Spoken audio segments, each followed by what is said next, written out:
আমরা যে প্রথম একটি ম্যাথ দেখেছি, এই ম্যাথটা সলিউশন করেছি। এখন হচ্ছে আমরা দ্বিতীয় ক্যাটাগরি ম্যাথ দেখবো।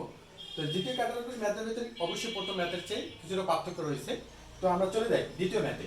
দেখো বলছি কি, 1 কিলোমিটার দীর্ঘ অর্থাৎ 1 কিলোমিটার লেন্থ মানে অর্থাৎ দৈর্ঘ্য বিশিষ্ট, 1 সেন্টিমিটার ব্যাস বিশিষ্ট, অর্থাৎ এখন কিন্তু ব্যাস চলে আসছে। কি চলে আসছে?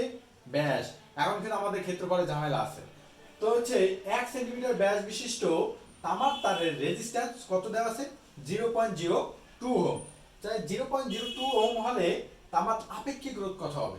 তাহলে 0.02 ওহম হলে তামার আপেক্ষিক রোধ কত হবে এটা আমাদের বের করতে হবে, অর্থাৎ রো এর মান বের করতে হবে।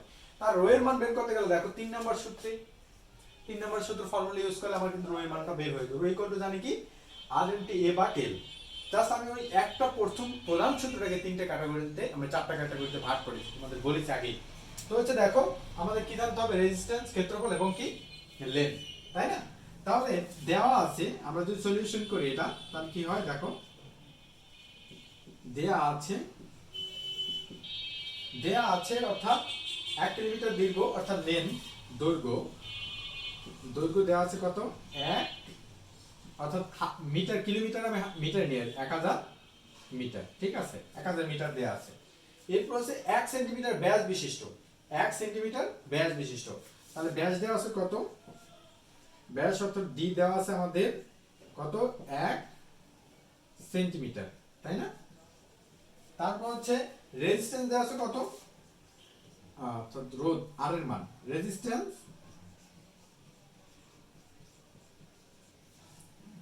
দেওয়া আছে 0.02 ওহম, তাই না? আমাদের বের করতে হবে হচ্ছে যে আপেক্ষিক রোধ, অর্থাৎ রো এর মান বের করতে হবে, এটা আমরা জানা নেই।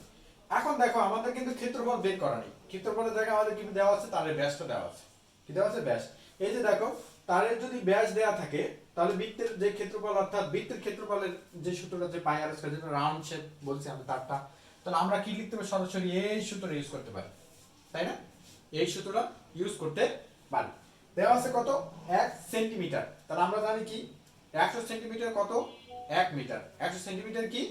1 মিটার। তাহলে আমরা এখানে লিখতে পারি, তাহলে আমরা যদি আসে কিতে সেন্টিমিটার, আমরা নিয়ে যাব কিসে? মিটার, তাই না? তাহলে মিটার নিয়ে গেলে আমরা সহজে আমরা ম্যাথটা সলিউশন করতে পারবো। তাহলে 1 ইনটু, তাহলে এই 1 কে যদি আমি 100 দ্বারা ভাগ করি তাহলে কত হবে? তাহলে 1 ইনটু tan ইনভার্স 2 এত মিটার, তাই না? আমাদের কিন্তু এখন মিটার চলে আসছে। মানে 100 সেন্টিমিটার 1 মিটার, তাহলে 1 সেন্টিমিটার আমরা কেটে নিয়েছি, মিটার কনভার্ট করে নিয়েছি 100 দ্বারা, ঠিক আছে? জাস্ট যেহেতু জানি 100 সেন্টিমিটার কি 1 মিটার, আমি তোমাদের একক কনভার্সেশন গুলো যেখানে দেওয়া মানে দেখিয়েছি, ঠিক আছে? তো দেখে নিও এটা। তো এরপর হচ্ছে যে দেখো আমাদের কিন্তু এখন চলে আসছে এখানে, আমি সরাসরি সূত্র ইউজ করে আমরা বসাই দিতে পারি, অথবা তুমি চাইলে এখানে ক্ষেত্রফল বের করে নিতে পারো। হ্যাঁ, তো আমরা জানি, লিখবো আমরা জানি, তাহলে